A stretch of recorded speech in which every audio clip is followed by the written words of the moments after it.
जय श्री राधे। भक्तों, बंगाल में एक मायाराम नाम का व्यक्ति रहता था, जिसके घर में एक कन्या थी जिसका नाम था सौभाग्यवती, जो अविवाहित थी।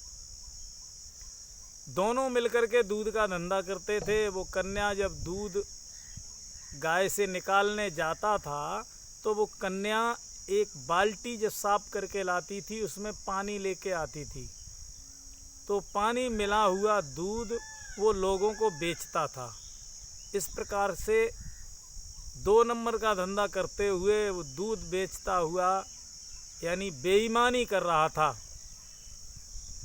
और कन्या को एक बारे में हमेशा बताता रहता था कि जो कि पास में ही एक संत की कुटिया थी, वहाँ सत्संग चला करता था। वो हमेशा अपनी कन्या से कहता था कि उस संत की कुटिया पर मत जाना, वो लोग भाड़ भड़ुए हैं, उनके यहाँ मत जाना, वो घर बर्बाद कर देते हैं। भक्तों, जब कन्या ने ऐसी बात सुनी तो उसके मन में विचार आया कि पिताजी बार बार कहते हैं उस संत के यहाँ जाने के लिए, तो क्यों रोकते हैं, चलो चल करके देखते हैं। एक दिन छुप करके वो कन्या उस कुटिया पर पहुंची जहां सत्संग चल रहा था। संत महात्मा सत्संग में प्रवचन दे रहे थे। प्रवचन में कह रहे थे कि किसी के साथ बेईमानी मत करो, किसी के साथ विश्वासघात मत करो, किसी के साथ अन्याय मत करो। इस प्रकार की चर्चाएं चल रही थीं और वो कन्या उस सत्संग में बहुत ज़्यादा मगन हो गई। नेत्र बंद करके वो ध्यान करने लगी कि मैं तो रोजाना दूध में पानी मिलाती हूँ। भक्तों, यही विचार करते हुए उसने नहीं समझ पाया, आंखें बंद किए हुए इसी ध्यान में थी, तो उसने नहीं समझ पाया। तब तक सत्संग खत्म हो गया, सभी लोग चले गए।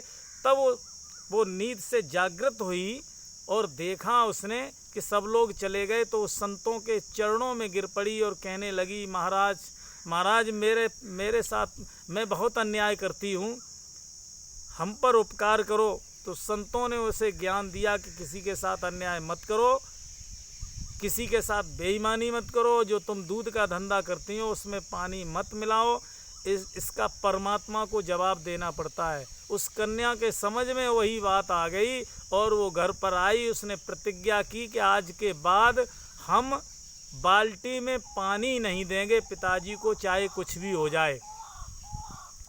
भक्तों, जैसे ही दूध लेने वाले लोग आए, गाय को दूध निकालने के लिए वो चला, तो अपनी कन्या को बुलाया, सौभाग्यवती को।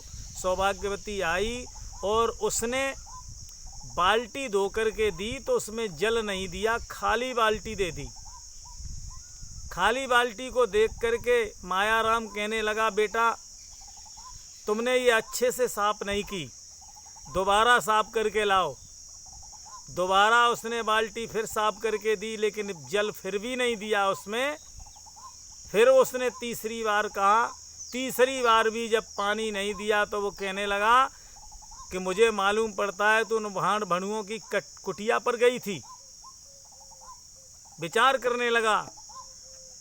जब दूध लेकर के सभी लोग चले गए तो डांटते हुए कन्या से बोला कि तूने मेरी बात को नहीं सुना, मैंने कहा था कि वो घर बर्बाद कर देते हैं और तू पानी नहीं मिला करके लाई।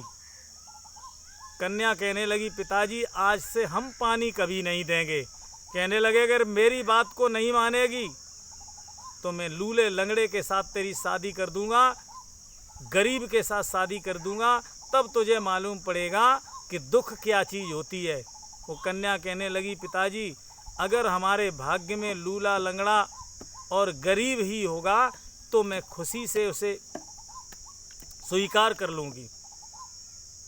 भक्तों, गुस्से में एक दिन मायाराम सुबह तैयार होकर के निकला उसको लूला लंगड़ा पति ढूंढने के लिए।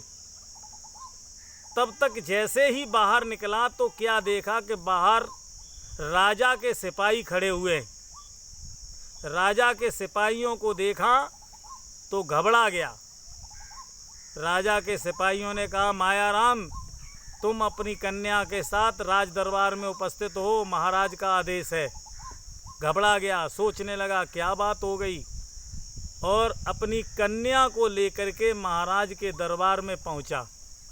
और जैसे ही दरबार में पहुंचा, महाराज कहने लगे, मायाराम मैंने तुम्हें इसलिए बुलाया है कि जिस समय तुम अपनी कन्या पर अत्याचार कर रहे थे, कन्या को डांट रहे थे कि दूध में पानी नहीं मिलाया, उस समय वो कन्या क्या जवाब दे रही थी, बहुत सुंदर जवाब जिसने मेरे मन को मोह लिया। मैंने तुम्हें इसलिए बुलाया है कि हम तुम्हारी कन्या के साथ विवाह करना चाहते हैं। आज मायाराम बड़ा ही प्रसन्न हुआ कि हमारी कन्या का विवाह एक राजा के साथ हो रहा है। तो भक्तों, अगर हम अच्छा कार्य करेंगे, संतों की सत्संग में जाएंगे, संतों की संगत करेंगे और उस ज्ञान को प्राप्त करते हुए हम किसी के साथ अन्याय नहीं करेंगे, प्रतिज्ञा कर लेंगे, तो परमात्मा भी सोचता है एक वही कन्या जिसको वर चुनने के लिए गया था, लूला लंगड़ा और गरीब, लेकिन परमात्मा की कृपा ये हुई कि वो आज एक गरीबड़ी न बन करके महारानी बनी।